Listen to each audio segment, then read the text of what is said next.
Mic check, 1, 2, 3. Mic check, 1, 2, 3.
Good afternoon. As quorum is present for today's meeting, I'd like to call the meeting of the Emergency Community Services Committee of June 12, 2025 to order. A reminder that all electronic devices should be switched to a non-audible function during committee meetings.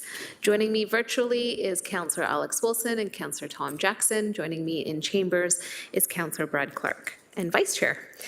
May I please have a mover and seconder to approve the agenda as it is printed? Thank you, Councillor Clark, seconded by Councillor Wilson. Thank you. And approval is by show of hands. Thank you, and that carries. On to declarations of interest. Any to declare at this point? Seeing none, we'll move on to approval of the minutes of our previous meeting, which was held on May 22nd, 2025. May I please have a mover and seconder to adopt the minutes? Moved by Councillor Jackson. Thank you. Seconded by Councillor Clark. Any discussion on the minutes? Seeing none, show of hands. All those in favor? And that carries unanimously. Thank you. On to delegation. 6.1 is Kevin Gonchi from the Mohawk Sports Park Council, respecting the Mohawk Sports Park Revitalization Project Feasibility Study Review. Welcome, Delegate Gonsi.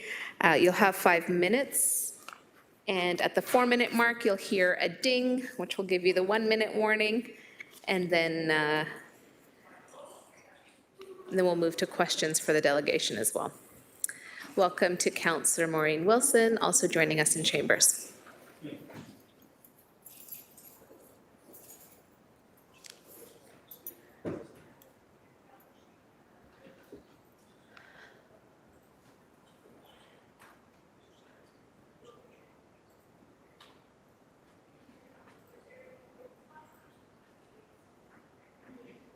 Good afternoon, and when you're ready. Good. Thank you. Good afternoon. My name is Kevin Gonsi, Chairman of the Mohawk Sports Park Council. Today's presentation will outline the findings of a recently completed feasibility study centered on the revitalization vision for Mohawk Sports Park.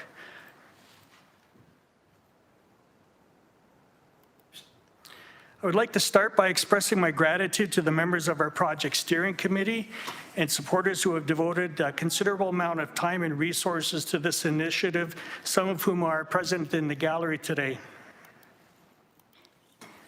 Our earlier presentations showcased the findings of our community needs assessment. The initial work revealed a trend of inequities in programming space, equipment, and funding, making it difficult for some groups to sustain operations and plan for future growth. The Mohawk Sports Park Revitalization Project aims to provide targeted support to several of these organizations, helping to meet the growing needs of our community. Our feasibility study encompasses areas related to our proposed building concept, the use of a P4 partnership model, capital cost estimates, a funding model, and sustainability plan. Aspects of our proposal will incorporate the successful areas used for the development of the current Mohawk 4 ice pad. The building concept itself proposes a prefabricated structure with an area of between 80 to 100,000 square feet. It will incorporate the latest green building practices and accessibility features, positioning it as one of the most accessible public facilities in the province of Ontario. Offering a flexible floor plan, there are various floor plan configurations that can be adapted based on the changing needs of the community.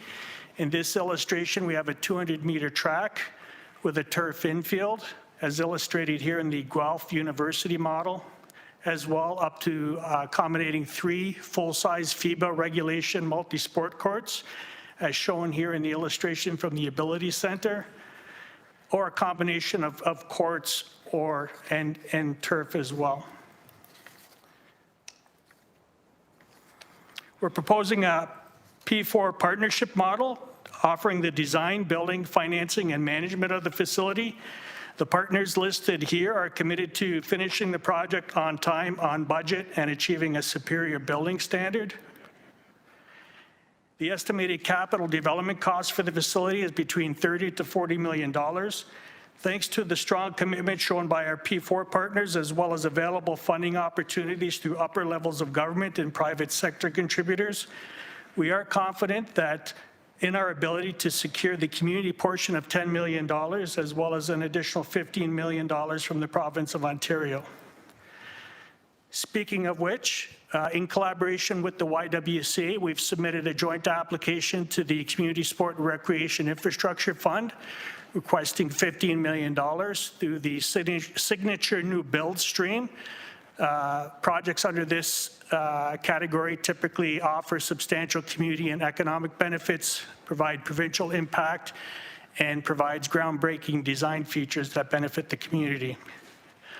Looking at our projected operational revenues and expenditures, the expenditure column actually reflects the operational expenditures for the Irving Oilfield House in St. John, New Brunswick. These are actual categories for their 127,000 square foot, which just operates just above $1 million. Our projected revenue generation for our proposed facility takes into account revenue categories from Irving Oil, but mostly input from community groups that have filled out surveys. What I'd like to highlight is that we're projecting over $220,000 annual surplus that we will reapply into the operations of the facility into areas such as debt reduction, operational cost, a sustainability reserve to help maintain the building, supporting community programs and services, supporting park-wide improvements in collaboration with the City of Hamilton, and also diverting money to any municipal reserves. We estimate that within a year, we'll have an ability to generate over $3 million in profit. The numbers that we calculated on our current revenue projections only show 15% revenue being generated from the rentals of our facility. Moving forward, we hope to engage the City of Hamilton in further discussions to develop a shared vision for one of our community's most significant multi-sport park assets, and to secure conditional approval of our proposal based on the capacity to obtain the necessary funding support. Thank you for your time today. Thank you. Open for questions from committee members. Councillor Jackson. And Councillor Clark. Oh, Councillor Clark and then Councillor Jackson. My apologies. Yeah.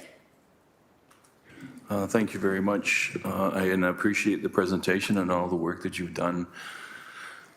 And please don't take offense to anything that I'm saying, but I'm trying to understand where the validity of this project is. You've done all of this work. I don't believe it's been endorsed yet by the city. Has it been endorsed provincially yet? Well, endorsement, okay, so we first approached the city and through the ward, through the chair, we first approached the ward councillor a year ago who directed us to staff who advised us on the process to follow for unsolicited proposals moving forward. It was suggested that at some point a feasibility study would have to be done. We were fully supportive of that.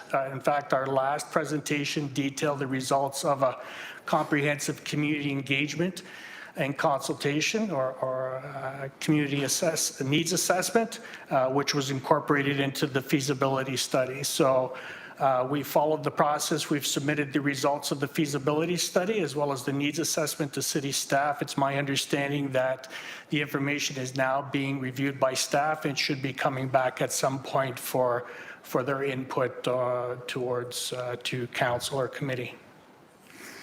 Okay.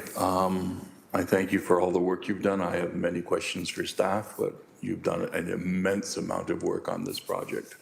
Thank you. I just didn't mean to ignore your other question as well. And speaking to the upper levels of government regarding the project, I can tell you from talking to provincial and federal leaders, there's enthusiastic support for the project. However, everything is contingent on where the municipality stands as the property owner. So we don't have a commitment with regards to committed funding at this point.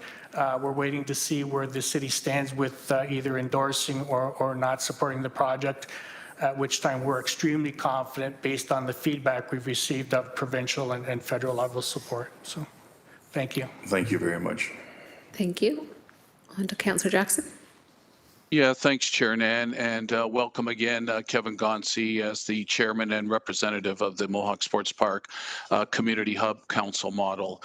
Thank you for the update today of the needs assessment. The P4 sounds encouraging. As everybody knows, 20 plus years ago, I was very supportive of what is now the Leuna 4 Ice Center at Mohawk Sports Park as a first of its kind triple P model in the city of Hamilton. It's been a great success ever since. All I would say, Chair Nan, is in terms of Kevin's presentation today, I would just simply move receipt of that for our minutes at the appropriate time.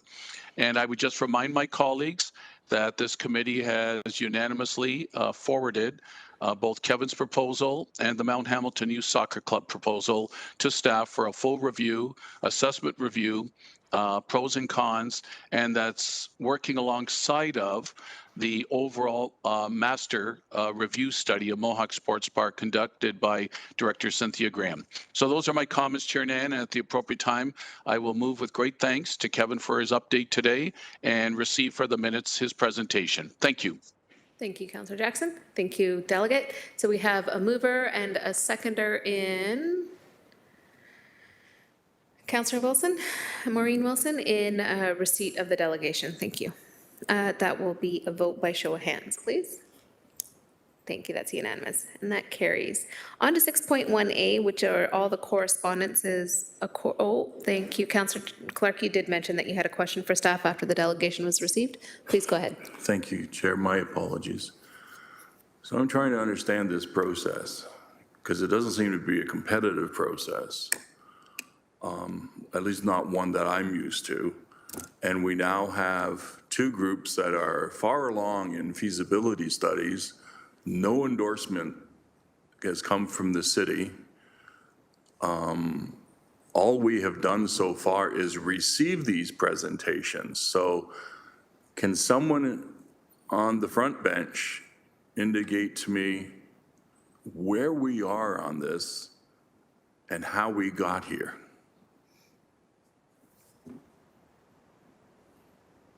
Thank you for the question through the chair. Steve Savor, Acting Director of Recreation. In terms of the process, so as Councillor Jackson alluded to, staff have been directed to review a few unsolicited proposals that are specific to the Mohawk Sports Park. We were directed to provide some analysis and recommendations and to work with both groups, including Mr. Gonsi and his group, to review the assets and the presentation and the proposals. Kevin and his group have been working with our team to provide the necessary information in order to supply the information for his feasibility study. In terms of next process, we are working internally to develop a clear, transparent, and equitable process that is bound on procurement principles and our procurement policy that will allow us to provide the proper analysis of this proposal and any other proposal in that regard, so that we can come back to committee and council to provide analysis that is congruent with our recreation master plan and congruent with the policies and procedures of the corporation. Councillor Clark? So as it stands pertaining to the recreation master plan, how did this area get jumped to the front of the line? Through the chair, as we will be coming back to committee and council with our implementation strategy from the recreation master plan, part of that discussion and part of the work that our staff have been doing since its adoption in 2022 is the development of a community collaboration plan. So part of that recreation master plan indicates how the corporation and our division should be moving forward in assessing opportunities for the city to work with communities, work with corporations, work with organizations across the city to build vibrant recreation centers, vibrant recreation programs and services. So as part of that work, we will be developing that framework that allows us to understand and provide some recommendation to committee and council as to how we go about doing that. Understanding why we get into collaboration opportunities, understanding how it benefits the city, understanding the process of communication of those opportunities to the broader community. So that is a work that is in works and will be coming back. To answer your question in terms of how this this work that staff is completing meets the direction to work with these two proponents. As we are aware, staff were directed to provide some analysis of both proposals, understanding that the basis of information from the Recreation Master Plan and our recommendations therein would provide some sort of foundation and congruency in terms of how we go about working with those particular proposals. Thank you. So we have not issued an RFP. We've not issued an RFQ. We now have two proposals coming forward without a corresponding need being presented from staff telling us that this is where this money should be invested, and without a comparison for the rest of the city. Does that pretty much sum up where we are? Through the chair, in some instance, yes. We are, from a staff perspective, we are understanding that from a corporate perspective, we do not have a clear process for unsolicited proposals, specifically those that have the same asset that is of concern. We are working currently with our colleagues throughout the corporation and within procurement to analyze how that works and how we will be moving forward in a clear and equitable and transparent manner in that regard. So you've had meetings with procurement as to this specific item and these two proponents? Through the chair, in terms of looking at the actual direction from staff, from committee in terms of reviewing these proposals, we've had to have some meetings to determine the correct process that is, again, equitable, that is clear and transparent, and that is founded upon procurement policies. We are having those discussions now. We will be determining how that manifests in terms of the next steps and communicating to both proponents the clear process in terms of how we will move forward in this process. I remain troubled, Chair. We have a master plan. We're supposed to follow that master plan. It kind of dictates where we're going to be dealing with specific recreation properties and how we're going to expand further. In this case, we have had one proponent come forward, and in no short order, we ended up having another proponent come forward with a competing proposal for the same piece of land without an RFP and without an RFQ. And this committee did direct you to receive them, but council has not given further directions as to how we're supposed to proceed. And I'm troubled by this, Director Baird. This is not the normal course that this city follows. At this point, there's no way we can guarantee the transparency and equal treatment when you're looking at the actual applications to decide which application is the better. We haven't even asked for an application. So I'd like a comment from Director Baird, and that'll be my last question, please. Through the chair, Michelle Baird, Director of Housing Services. I'm here as Acting General Manager, Healthy and Safe Community. With respect to your comments, Councillor, I appreciate where you're coming from. And yes, these proposals are coming forward not through an RFP process, which would be the fair and transparent procurement process. I can assure you that Recreation is working on the process on what they're going to do overall and working toward the overall master plan, and that these proponents are not being given any type of beneficial opportunity. Thank you. Thank you. And Councillor. I just want to, this is not the first time I've asked these questions, and I have met with Steve trying to understand where we're going on this. I appreciate all the work that they have done, but I'm not even sure that they should have done that work because we haven't even asked for an RFP for this property. And so it just seems like the tail's wagging the dog. Thank you.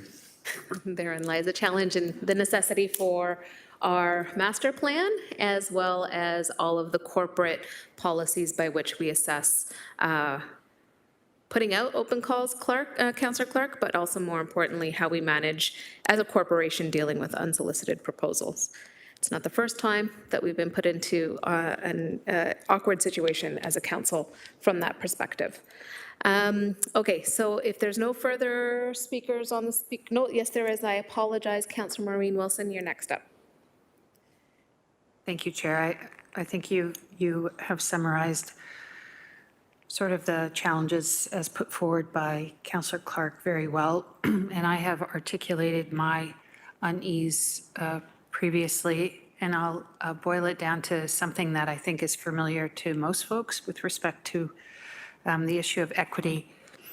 There are certain jurisdictions where when a school is holding a bake sale, there are certain neighborhoods where it's very easy for neighbors to get together, bake or buy, and their own privilege enables them to raise money quickly and to organize. And again, similarly, not wishing to at all disparage the initiative and the hard work done thus far by the unsolicited proposals. But I think it's really important that we continue to be rooted in this process with identified needs that are not heavily baked into requiring certain people to get together and advocate, because we know that in and of itself is not a reflection of need. And sometimes it can be tilted towards some populations in some areas versus others. So just cautious of that, and I've raised it previously, and I'm confident that in our past discussions, staff have acknowledged that, and that we'll be mindful of that always moving forward. Thank you. Thank you for the comments. No further speakers on the speakers list. It's been duly moved and seconded. Oh, we already did the presentation. Now we're on the correspondences. That was 6.1A, and that are, those are listed as A through K. May I please have a mover and seconder to receive the correspondences tied to the delegation, moved by Councillor Jackson, seconded by Councillor Alex Wilson. Thank you both. And that will also be, is that a vote by show of hands? Yep, by show of hands, please. Also carries unanimously. Thank you. On to 6.2, James Kemp, respecting the Mohawk Sports Park Revitalization Project. Same item. Welcome, Mr. Kemp. Delegate Kemp, are you virtual with us? Hello. Okay, if you could please, you have 5 minutes, and at the 4-minute mark, you'll hear the ding, and we'll move on to questions if there are any. Thank you. Thank you very much. Hello, Madam Chairperson and members of the Emergency Community Services Committee. Thank you for taking the time to hear from me today. Before I get into my speech, recent comments, I was not aware that this is a point of contention and that there was actually multiple groups working on this project. I'm going to continue on with my speech as is, but I would also like to say that I would be willing to work with any group that's eventually is chosen to work in this particular area. So I would like you to see this lens as an advocacy for accessibility.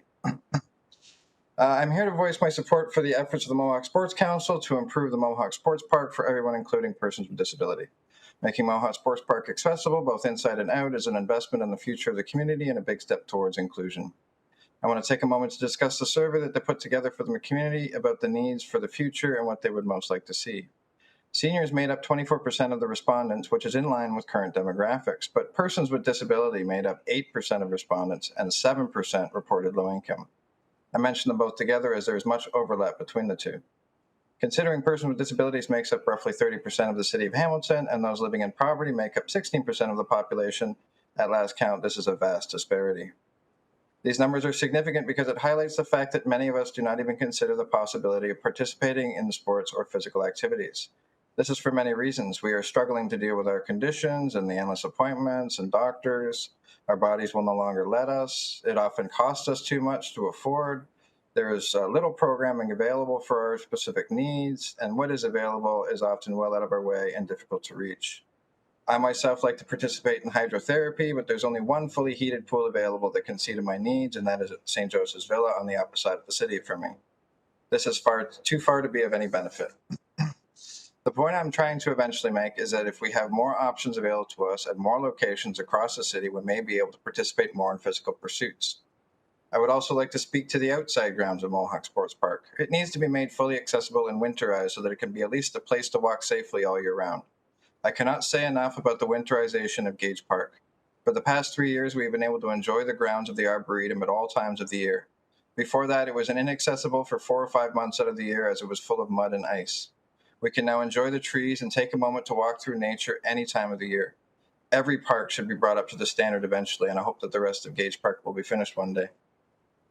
Every time we have a new project before us, it allows us to use it as a test bed for new accessibility features as well. Perhaps we can experiment with textured paving or some other method of tactile wayfinding. Or maybe we can delineate paths of travel with a new material we heard about from the architects of the project called Romex that creates texture change and color contrast. The possibilities are there.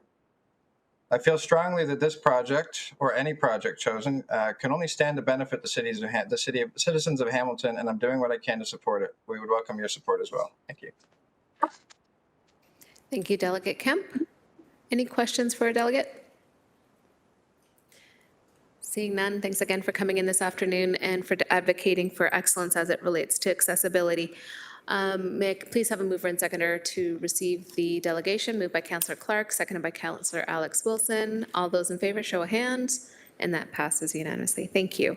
On to items for consideration, items for information. My apologies. 7.1 is HSC Report 25032, which is Hamilton Paramedic Services 2024 Annual Report, and I'd like to call on Chief Sanderson of Hamilton Paramedic Services to begin.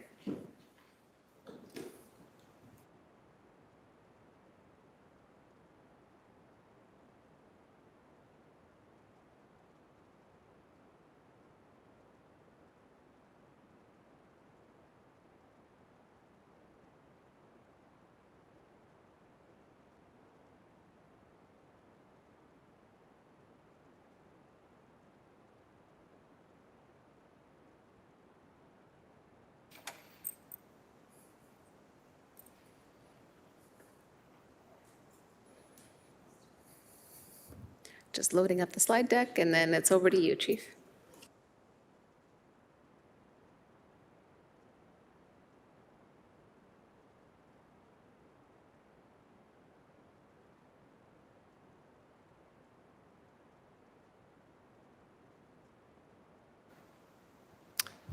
Thank you very much, Madam Chair. Mike Sanderson, Chief of the Hamilton Paramedic Service, and thank you to yourself and the members of the committee. It's a privilege to be here on behalf of the Hamilton Paramedic Service to present this, which will be my last annual report for the Hamilton Paramedic Service. Before I start into the report, I want to recognize some of the key individuals engaged in making this report possible. In particular, our senior manager, project manager, Linda Button, who is really the keeper of all of the information, pulls information together, develops it into a nice annual report. She's done that now for several years for us, and she's just great at that activity. And of course, supported very much with the assistance of Alison Hornby, our administrative assistant. Also here today, I have Deputy Chief Russell Crocker from Operations. Not able to join us today, Deputy Chief Sando Pasqua on Performance and Development, and Deputy Chief Eggleton on Logistics. They're all key members of our leadership team that makes things happen for the Hamilton Paramedic Service. And most importantly, to our frontline paramedics and to our support staff, the logistics, the administration, the scheduling staff, those are the ones that truly do everything to make our paramedic service the best that they can for our community.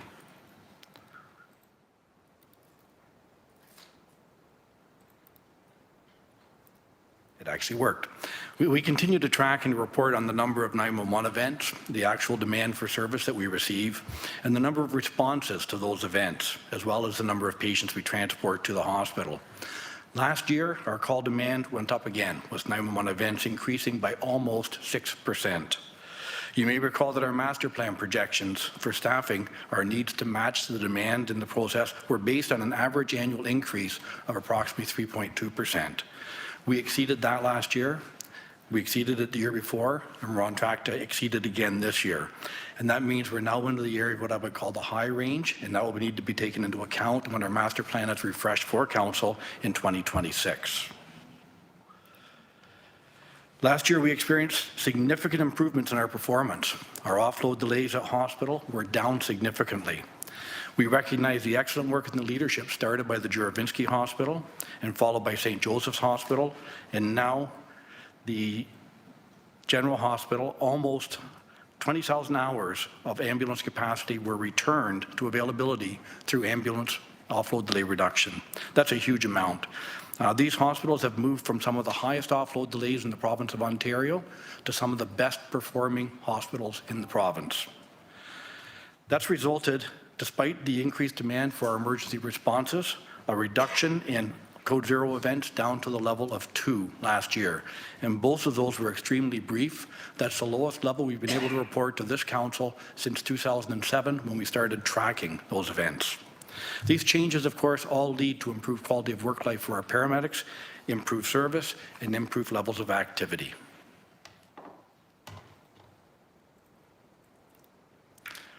Our mobile integrated health program, the community paramedics, the social navigators, they're now located at 499 King Street in partnership with the Hamilton Police Rapid Intervention and Support Team and with St. Joseph's Hospital staff. And they continue to support those in need, diverting patients from ambulance response, diverting patients from hospital ED admission, and supporting care at home in conjunction with our partners. The Social Navigator program looked after 576 clients last year. Our Community Paramedic at Home program looked after more than 1,000 new clients and performed 3,384 home visits. And our Remote Patient Monitoring program had almost 6,400 alerts and 12,700 patient check-ins, and the CPX Clinic program, 354 patient assessments. Madam Chair, those numbers are all about activities that we would not have to undertake then as land ambulance responses, trying to keep patients out of our system. And I'm very proud of the fact that we're able to maintain most of those activities with 100% funding support from the Ministry of Long-Term Care and from Ontario Health. As we previously identified, the utilization of ambulance continues to be the highest in the over 65 age group. It's a minority of our population in the city of Hamilton. They actually occupy about 45% of all the demand for a land ambulance in the city. The most common reason for requesting an ambulance is falls, followed closely by shortness of breath, and then by blood flow issues or circulatory problems such as cardiac chest pain, such as strokes, and other circulatory problems. In-house training was provided to all of our staff on new equipment and procedures, and of course for recertifications. All of our paramedics received a minimum of 3 days training, and our advanced care paramedics received an additional 2 days training. 41 new paramedics were hired, fully oriented to the service and to the city of Hamilton, and that included the addition of 10 full-time paramedics that were approved by council for staffing enhancements in 2024, and the coverage of long-term absences, attrition, and backfill. The Ministry of Health requires mandatory response time reporting based on how quickly we respond on calls dispatched as an emergency. We tracked that as our 90th percentile code for response time, and that improved last year. But they instead require us to report on what we call the Canadian Triage and Acuity Score, or CTAS, which is the acuity of the patient as assessed by the paramedic arriving on scene, irrespective of how they were dispatched in the process. The very first category is the one category we've not made this year, and that's the category of having a defibrillator to the patient within a 6-minute time period. It's the first time we've not met that category.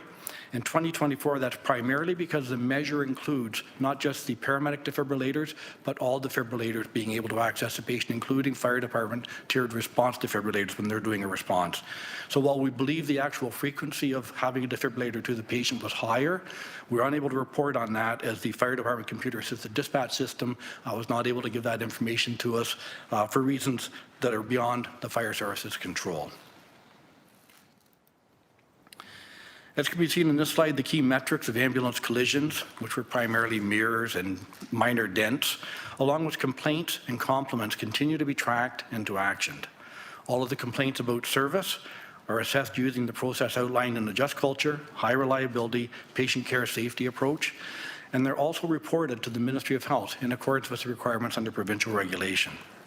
The comments from individuals received regarding compliments can be very heartwarming for our paramedics and certainly to myself, and they're shared regularly with the individual paramedics. While not every call is a life-threatening emergency, many are, and many receive high levels of clinical assessment and intervention by our paramedics, such as cardiac chest pain, severe strokes, opioid overdoses, sudden cardiac arrest, and of course trauma calls. All of these benefit significantly from the expertise from our paramedics serving your community.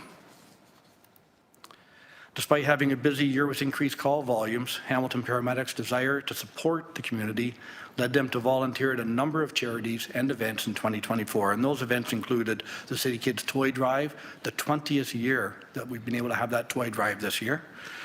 The food drive, the coat drive, particularly with the social navigator paramedics working with the risk team and the police to create the coat drive for those that are unhoused and having financial challenges. The Santa for seniors, the Tim Hortons Camp Day, those just to name a few. In addition, our paramedics participated in a number of outreach activities to inform the community about health and safety issues. One story in particular I'd like to bring to your attention was recognized formally with our peer-nominated Heart Award program. We have a Heart Award provided to one paramedic nominated by the peers each month. And that's seen in this group picture here with paramedics Lisa and Jay. And their role on the day in question was to transfer a patient who was nearing end of life from the hospital to their home. The paramedics learned about a sentimental location for the patient and the family, so on the way to the patient's home, the paramedics took the time to stop at that location so the patient and the spouse could spend some last moments together at a place that meant so much to them. The family are pictured here as the paramedics as they wanted afterwards to thank them personally for going above and beyond, treating their loved one with such dignity, such respect, and ensuring the patient's last day was a beautiful one. Madam Chair, that's what our paramedics do each and every day, is treat people with respect and dignity. We continue to move forward on implementation of the objectives in our master plan. Wellness activities were undertaken based upon the results of the Employee Wellbeing Survey, and we've reported those to committee in February. With the approval of the solar panel project, we were awarded funding to implement solar panels on our ambulances, and that work is now underway. We anticipate a reduction in emissions for our 57 ambulance fleet, along with cost savings from reduced maintenance and battery costs, as well as fuel costs. We are now just finalizing the construction of the much-needed prefabricated building at our Victoria Street station to house 8 ambulances, as approved by Council, and we've received Council approval to move forward with 55,000 square foot central reporting station, and that work also is now underway. The master plan laid out a roadmap to improve our technology, our equipment, and to ensure our paramedics are trained to the highest standard of clinical care. In 2024, we implemented Mobile CAD or MCAD, which allows for paramedics to connect with the dispatch system on mobile devices rather than on radio communications. They get critical details of the calls, full call information, as well as GPS mapping and directions to improve efficiency and to improve response times. The enhanced training of our paramedics included training and certification of primary care paramedics in autonomous intravenous therapy. As per our master plan, our goal was to have all primary care paramedics IV certified, and we are now at the end of 2024 with 87% trained. With the levels of trauma involved, we also plan to train and to certify all practitioners in a 2-day pre-hospital trauma program, including the updating of training in a mass casualty event. The Hamilton Paramedic Service is now only one of 3 paramedic services in the province authorized to deliver this specialized training. 13 additional paramedics received bursaries to assist in completing their advanced care paramedic training, and that brings the total number supported by bursaries to 49 since 2020. We continue to offer this benefit to advance the training of eligible paramedics with the full support of OPSU 256. And of course, we continue to work on improvements with offload delay time. Just because we've gotten so far along in the process doesn't mean we stop trying to improve that. And we're rapidly moving forward with the integration of hospital data and dispatch data through the First Watch Analytics program to enhance awareness and training. You'll see this today on Twitter that we actually had the launch of that program with St. Joe's. We had a successful launch this morning, and we're now underway with that tracking and the integration of data. As we're moving forward in 2025, still following the outline of the master plan, we continue to have multiple initiatives underway and anticipate a continued return for the public and for the city and for the citizens and our paramedics. In particular, I will flag the implementation of the medical priority dispatch system by the province at the Hamilton Dispatch Centre. We've been asking for this to take place since I took on the responsibility here as chief 12 years ago. And it goes live in November of this year. We are there. It will improve the availability of ambulances through better call assessment and improve prioritization of calls that are proceed through the dispatch center to make sure we're getting the right level of responses and that ambulances are preserved to be available for the actual real emergency responses. Thank you again for the opportunity to present here today, and I'd be pleased to try to respond to any questions that you may have. Thank you. Thank you, Chief, and congratulations to yourself and the service for all of the outcomes achieved this year. We do have a speakers list. First up is Councillor Clark. Chief, did you want to take a seat and answer the questions from the front bench? Thank you. Okay, just hold on.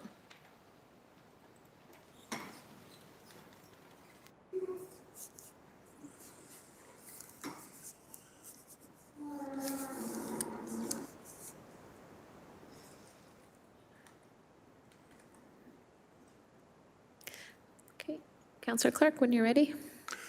Thank you, Chair Nan, and I would preface my comments today and questions today by thanking the chief. I hope you have a wonderful retirement.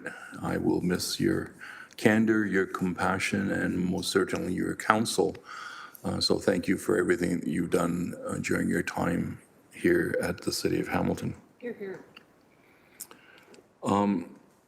Chair Nan, if we look at page 3 of 16 in the presentation, or if you have your annual report with you, it would be page 16 on the annual report. This is a remarkable accomplishment, Chief, one that you should take credit for.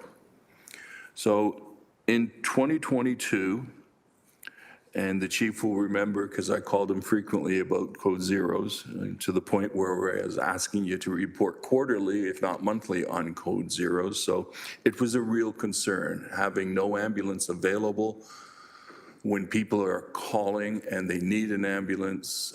I can't think of something that would be more stressful or dangerous to a patient. So in 2022, we, not you, the service had 344 code zero events. That means there's one or less ambulance available in the city, is what that code zero term means. A lot of the work that you did, Chief, was with relationship building in the hospitals and getting the hospitals to understand that by them refusing to offload a patient to their care meant that the paramedics had to stand there with the patient to make sure that the patient was safe. And that was a real challenge for us. And so if I'm reading the report right, I keep saying you because you were the leader at the time, got it down to 2 in 2024. That's remarkable. that means the vast majority of phone calls in requesting an ambulance, there was an ambulance available.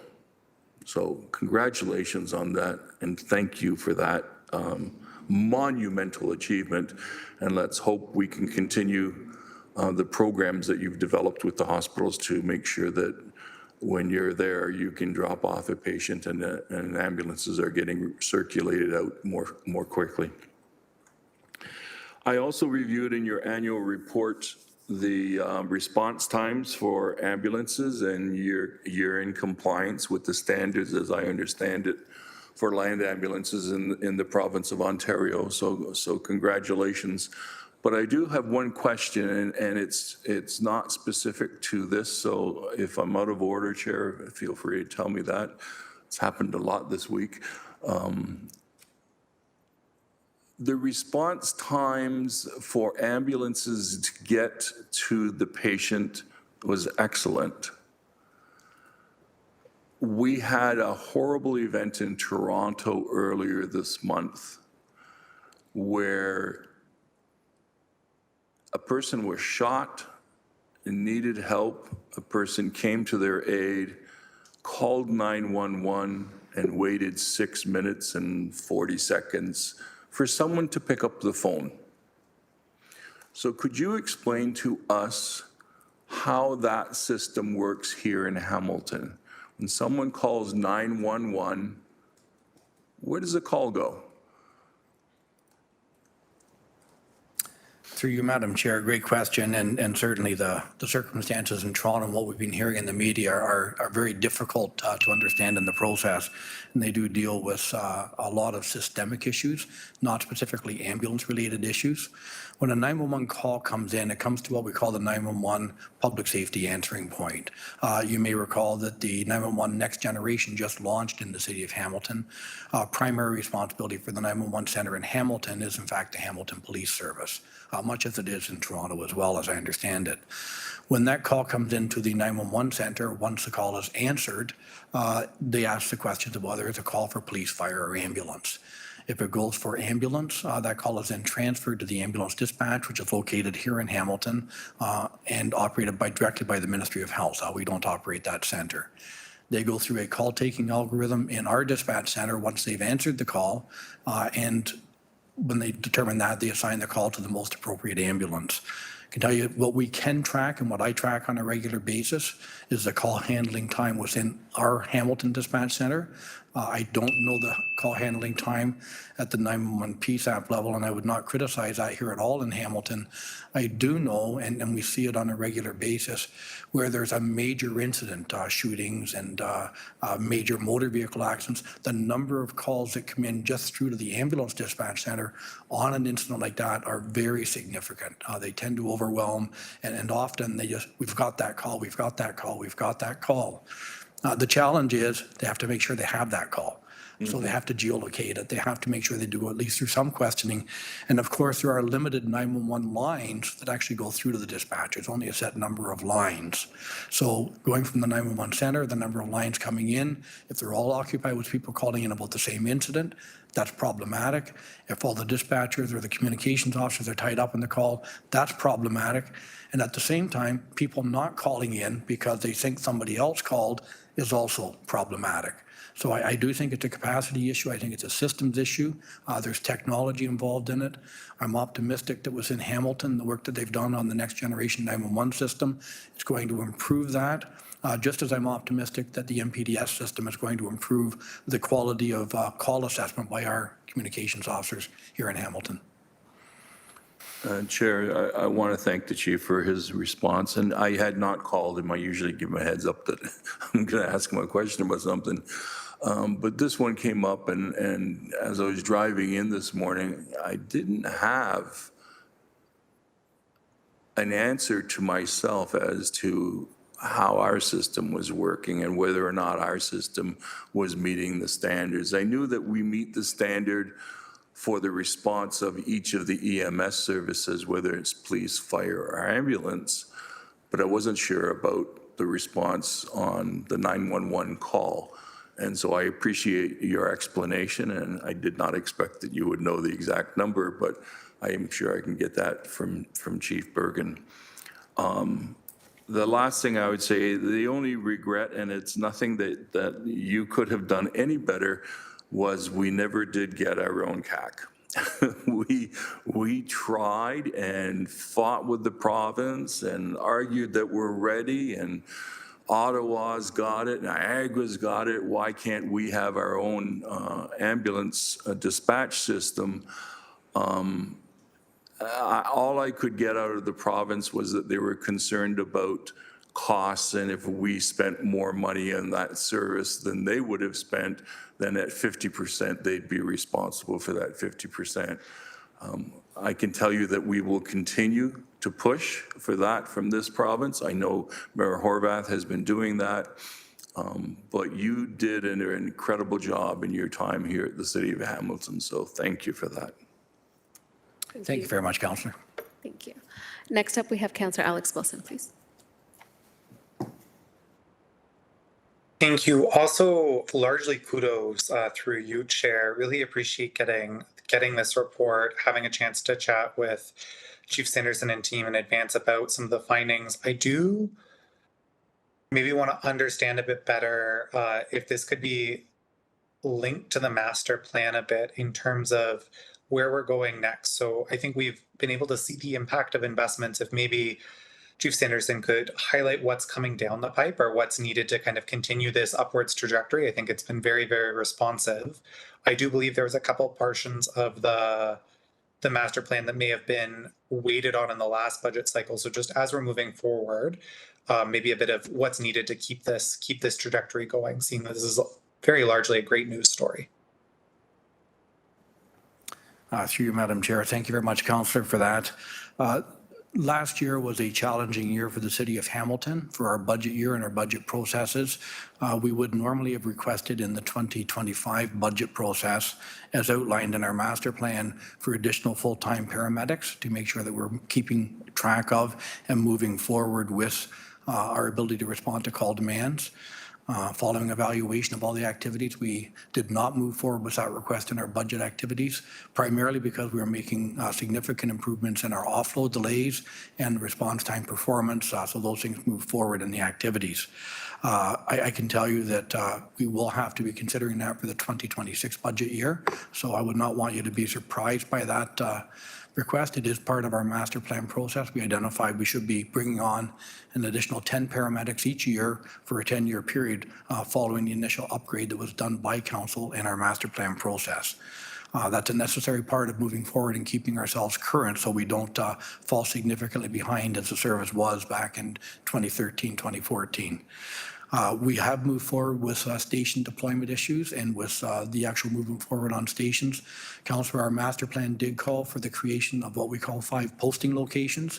We brought that forward to committee this year. It's been approved by committee and approved by council to move forward with a financing plan for that. And that's part of our Dark Horse Analytics process, where we've identified what the areas of need are going to be through the period going up to 2031 with population growth, demographic changes, and all of those things considered.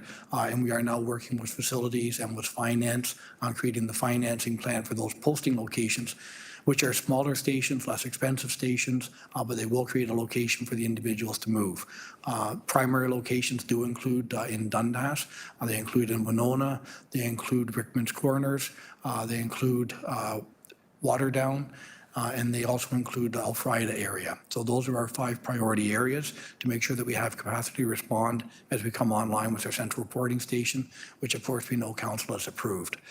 Other than that, our major challenge is going to be, as we brought on about 180 full-time staff since I came into the service back in 2013. Great support from council as we've moved forward on that.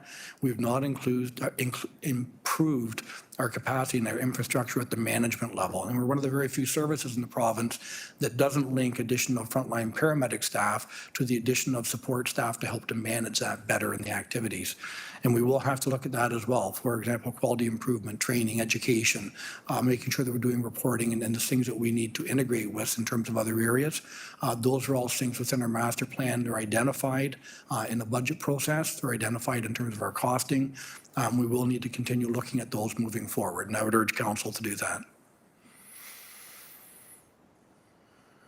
Thank you. Through you, Chair, really appreciate that overview of a bit of what's coming and also a link about, some of the restraint that happened this year as we're in a series of difficult budget years, making sure we're still delivering on outcomes in our master plan. And I think this annual report speaks to the fact that to date, there's been a great success in Hamilton Paramedics about achieving that.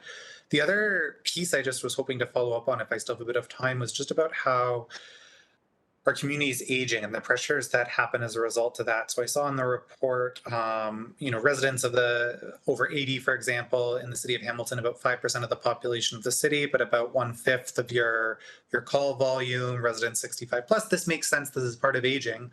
Are there some trends there as our city continues to age, and we do have 3 or 4 areas in the city that seem to be demographically places where more older Hamiltonians are choosing to age in place? So Dundas is an example. There are a couple of downtown Hamilton's another example where there's areas where there's more older Hamiltonians in one area. How is that influencing kind of the development or the rollout, I should say, of the master plan and those resources? I think your annual reports speak to how you're within a year managing that. Maybe in a longer term setting, do you see any trends coming up, or have there been any trends in recent years about that? Through you, Madam Chair. Thank you for that. The aging of demographics bothers people, especially people at my age in the process. The reality is a small percentage of our population is above the age of 65, only 4.9%, as you've identified, Councillor, above the age of 80. But overall, above 65, it's 45% of our population.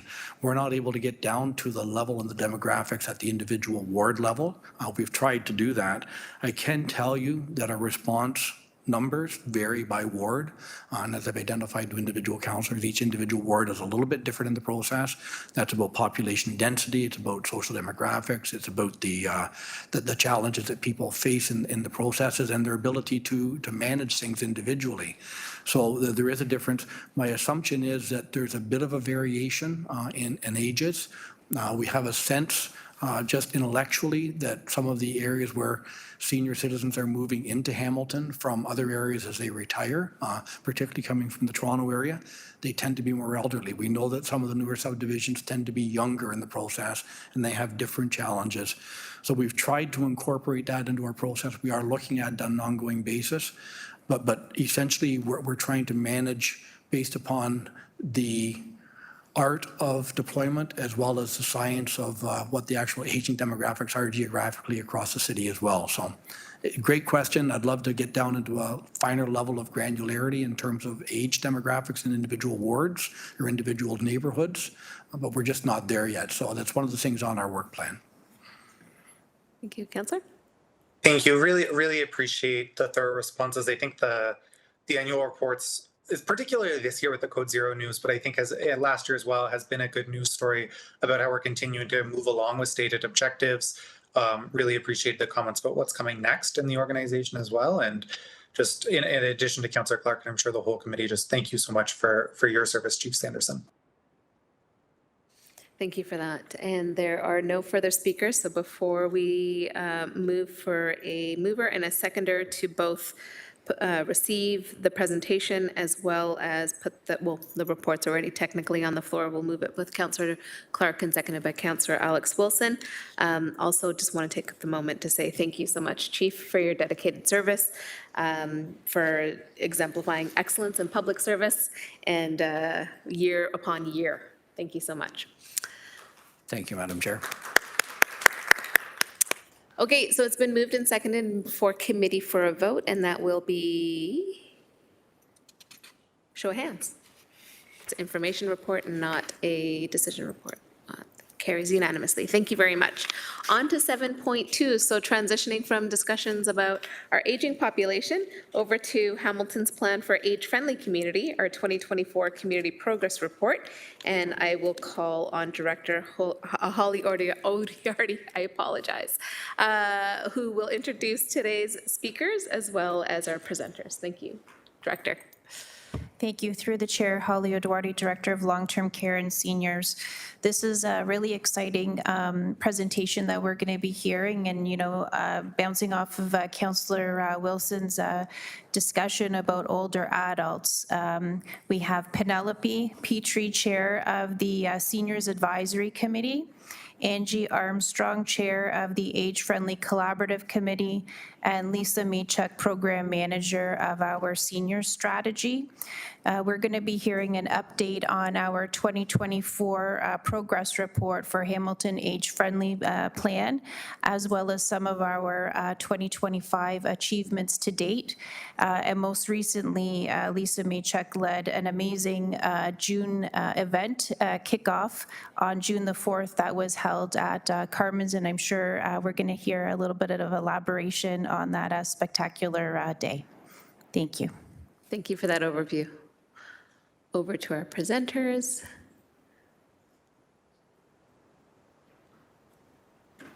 Good afternoon, everyone. Madam Chair, Lisa Machuk, Project Manager with the Age Friendly Plan for the past 10 years. This is our annual update, so more or less 2024 progress. You know, I have to say that it really couldn't be done without partnership. So I have here today our chair of our Age Friendly Collaborative Committee, Angie Armstrong, who is with the Council on Aging, our key partner, as well as Penelope Petrie, who's chair of the Seniors Advisory Committee, who's our other key partner. However, outside of our three-way partnership, we do have many community partners that sit around the age-friendly collaborative table, as well as city staff from various departments and divisions.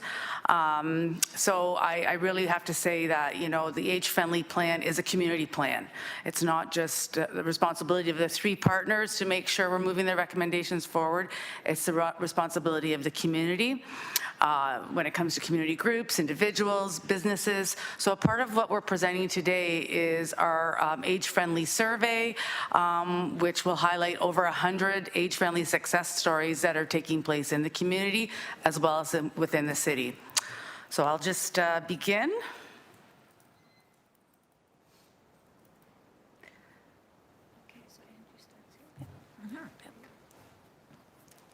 Yes, good afternoon. And it's a pleasure to be here through the chair and for the individuals that are here as well.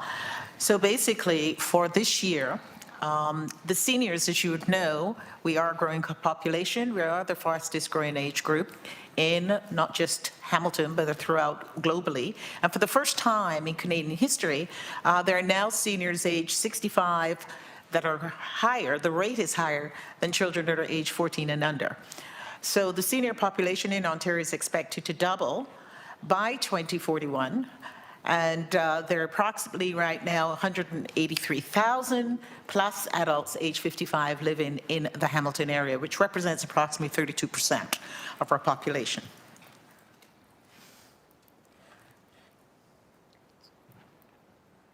Okay. Now, Hamilton is obviously one of the age-friendly cities, and if you know, the initiative that was started by the World Health Organization has really expanded and gone globally. So currently, since 2010, there is a membership of over 1,600 cities, and which is about 50% of globally. And one of the things that they do initially is every year they send out a report to let us know what that network is. And as I said, Hamilton is definitely showing that it's more than just age-friendly. And here's some statistics basically of the timeline between 2013 and 2026, which is our objective. But the partnership was formed between the council and the Seniors Advisory Committee. Moving on, then we've got more involved with dealing with consultation with 700 plus adults. In 2014, 2015, we then worked on our first plan, which was a 2014 to 2019 plan, which was certified by the World Health Organization. Moving forward, there was implementation of the plan with community partners, which Lisa just mentioned. We can't do it on our own. And that is an ongoing community engagement that we have continued with. Now, in 2019, which was our first plan, we brought a report to you, which was the second age-friendly plan. And including those living with dementia, which you might be aware that we are looking at a dementia-friendly engagement as well, and you'll hear more about that as time goes on. And the report that we're going to be doing today is just based on our report for what we achieved in 2024. So we are going to be working towards, this is really coming up to the end of our first plan for 2025-26, and we will then be producing another plan for you moving forward. And Lisa will talk a little bit about that. Now, we have specifically 7 strategic goals, and we have representation from across the city, working with the city on some of these goals, and we have very specific objectives. I won't necessarily get into them, but you can see that we have got them numbered. Housing is number 1, and we know what is currently going on within our city, transportation, information and communication, and we do have, there's a special plan that we're working on, some strategic stuff right now. There's another plan we're working on, strategic communication. And the health and community services, which is a bigger plan, and you'll see some of the statistics around that. That is something that is very important here.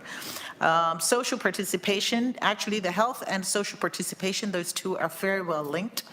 And number 6, civic engagement, volunteerism, and employment. Again, we can't do this without our volunteers, and we've put some very specific plans and processes in place to deal with volunteerism and dealing, of course, with outdoor spaces. Our seniors need to be able to get around. Is that 5, 6? And this is just giving you an idea about our progress survey. We conducted a survey this year, and again, Lisa just mentioned, we had very good representation and very good feedback, and we'll talk a little bit more about that, but it more than doubled in the amount of results that we got back on some of the success stories. Some wonderful work that is happening here in Hamilton. And here's a little bit of our statistics. As you can see from 2021 to 2024, what has occurred? I've just mentioned we've more than doubled. So we had 81 submissions in 2023. For 2024, we had 114 success stories. And we will talk, the next speaker will talk a little bit more about some of those success stories here in the Hamilton region. And of course, we've partnered with the Red Book, which is through the Hamilton Public Library, to expand this local information and referral system. And there has been a significant increase in those stories. And I think at the last event, which was just held here, at Carmen's, as mentioned, the library, the public library has brought out, we've got a little card telling us, so for our seniors, how they can access the 211 number. So it was a very, very good thing that we've done so far. And here is some of the statistics just to let you know. As you can see, that goal number 4, which I just briefly mentioned, the health and community services, 29%. We had 29% of submissions just dealing with our health issues. As an aging population, there are things that we're going to encounter. As you know, we don't plan to get old, right? We plan for everything else. All right. So do you want to go ahead? Yes, sure. Go ahead. There you go. Okay, for every one of our goal areas, we had multiple submissions, so we've just chosen one from each goal, just to give you an idea of what we're getting. So goal 1 is housing, and basically the Seniors Advisory Committee, pre-COVID, I'm not sure, probably close to 10 years ago, developed a housing options booklet. And so what they have done last year was, in collaboration with City Lab, McMaster, and city staff, the Housing Committee of Senior Advisory Committee developed redeveloped the Housing Guide for Older Adults Living in Hamilton, which has the descriptions of the housing, rental and ownership, housing with support, financial benefits, home safety, and housing resources. And at the moment, we are working on developing a workshop, which will be working with the Hamilton Council on Aging Senior for Change program. And we're going to run workshops to disseminate the information from the booklet to older adults across the city. Yep, I did. The second goal 2 is transportation, and these are Ancaster, Dundas, Glanbrook Camp Community Services, and Flamborough Connects. These 4 community organizations each have in their own community a system of safe, efficient, affordable, volunteer-based transportation services for seniors who lack access to other means of transportation. And this is allowing people to get to medical appointments, get groceries, and just simply get to social events. And this is it is increasingly critical, and unfortunately, in a lot of these areas, there is very limited public transportation, so this is a vital service. The goal 3 is information and communication, and I'm sure you're all aware of how hard it is to get the information or any information you have out to the people you want to receive it. And again, the Hamilton Council on Aging got funding from the United Way, and they have a Seniors for Change program, which delivers, again, peer-led, evidence-informed workshops to equip older adults with aging-related knowledge. And so they have workshops that are such as positive aging, navigating the healthcare system, Let's Get Moving, which looks at walking and driving a car and taking the bus and all different modes of transportation or getting around. And also they have a workshop on advanced care planning. And all of their workshops are facilitated by peer volunteers. We've got a lot of retired doctors, teachers, social workers. And as it says here, in 2024, 1,223 older adults participated in the workshops. I just want to point out how impressed I am and how pleased I am at the collaboration with all of these events that we're talking about, where we've got, it's not just one organization or one department of the city doing it, they're doing it in collaboration with others. Goal 4, health and communities services. We have the Seniors at Risk in Hamilton, which is, again, Good Shepherd Centers, St. Matthew's House, and the Alzheimer's Society.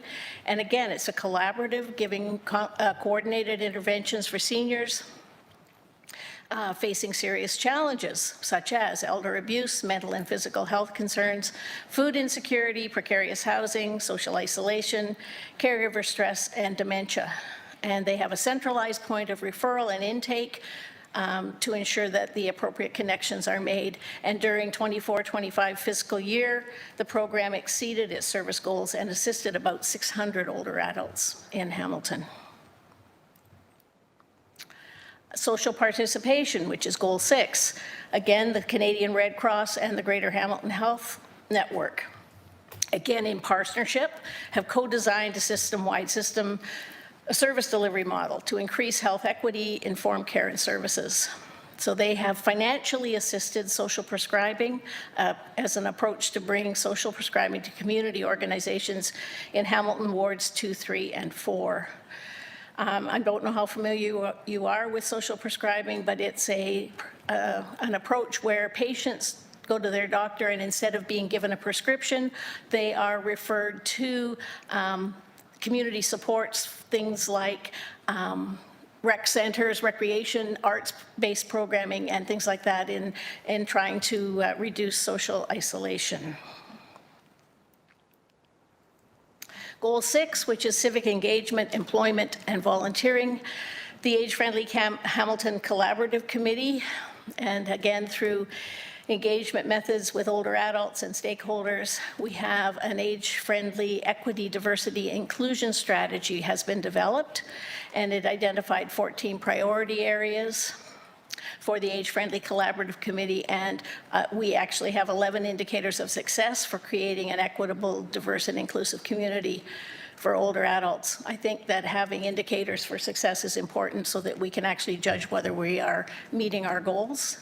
And the strategy is being integrated into the work of the FCC, and we're using it as a framework for the development of a communications and engagement strategy.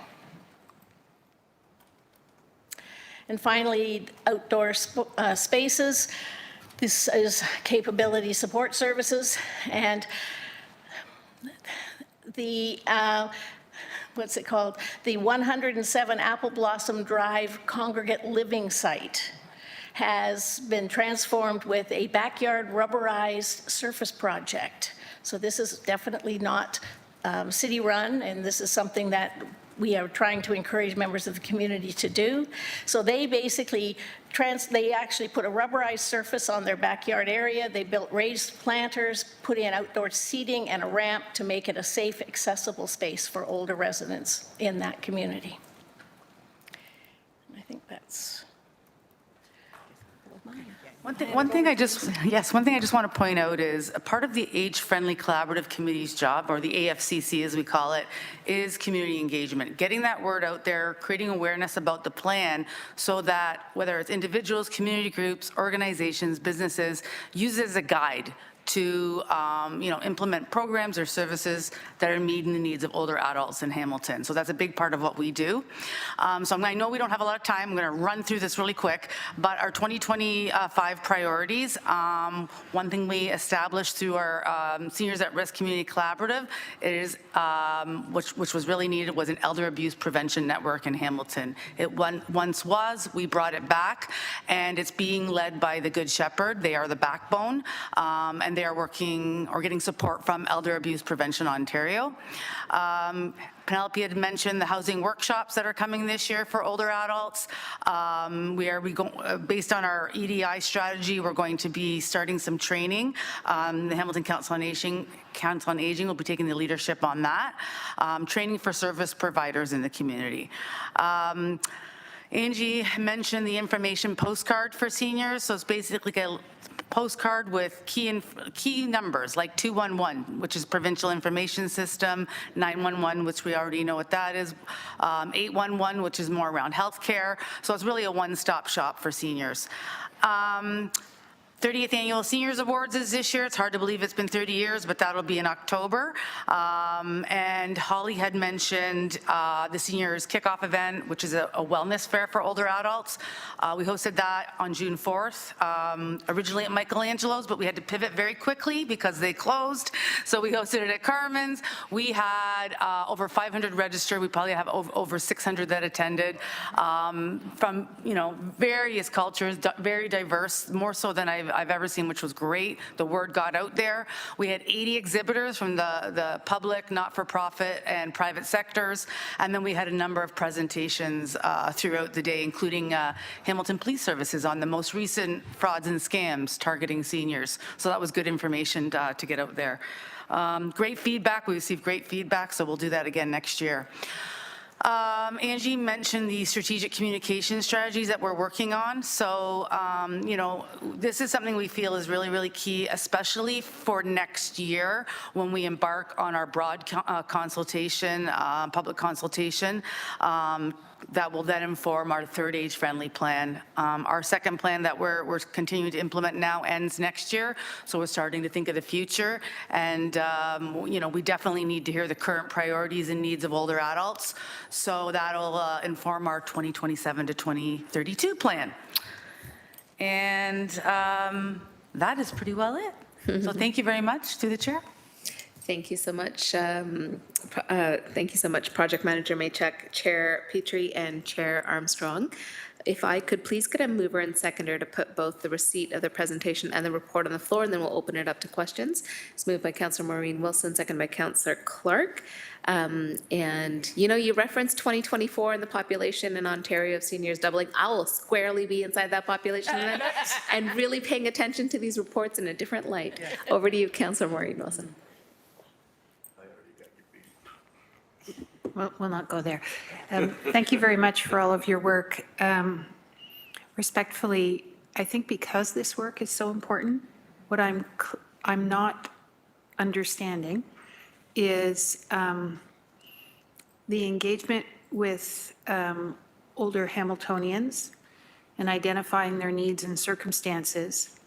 But as a governor, particularly at budget time, I'm trying to understand how those needs translate into informing this horseshoe about the realities that are being faced by older Hamiltonians now and what increasingly will be faced given the demographic profile into the future.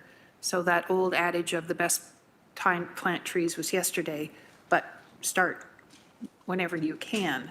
So could you, first of all, maybe someone explain to me, how does this inform, where does it go in terms of informing this body's work? For example, do you delegate, have you delegated at the city's budget? Do you comment on plans that are coming forward in reports? If we know that older Hamiltonians are going to increasingly be aging, and aging alone perhaps in their homes, absent public transit, not able to drive, absent public sidewalks or sidewalks that are not sufficient or not connected. I'm trying to still put together the connection between this work here and your work. Through the chair, and I will answer to the best of my ability, but I might have to defer to my my director, Holly O'Doherty. So what's really key when I talk about community partnerships, I talk about partnerships with staff as well. So sitting around our age-friendly collaborative table, we have city staff sitting there from various departments such as recreation, housing services, the housing secretariat, public works in various areas. So the idea of the plan is to inform the community as well as city staff that this is what we heard. This is what we heard from older adults, community service provider, that these are the needs and priorities of our older adults. So use the plan as a guide to inform the work that you do. And I don't know if that answers your question, but that's how the age-friendly plan is coordinated. So we're not actually, we take on some projects, but we're not doing all the work. We are informing all, and it's always everyone's responsibility, whether it's city staff or the community, to use the guide or the plan as a guide to implementing services, projects, programs that meet the current needs of older adults. Thank you for that. If I could just also ask a very subject-specific question, if it came up in your consultation. And this is just based on my experience in dealing with aging Hamiltonians who they want to have the opportunity for different forms of mobility. And they counter quite strongly in my conversations the idea that, for example, older Hamiltonians have no interest in cycling. They do, but maybe they perhaps would like a three-wheel cycle and/or they would like a protected bike lane. Was there any feedback on that, please? So to the chair, with our last consultation was in 2019, and cycling comes up. Some of the feedback we get is around cycling, but there are some groups out there that Cycling Without Age is one that offers the covered bicycle, where I actually have friends that volunteer for the program that cycle for them.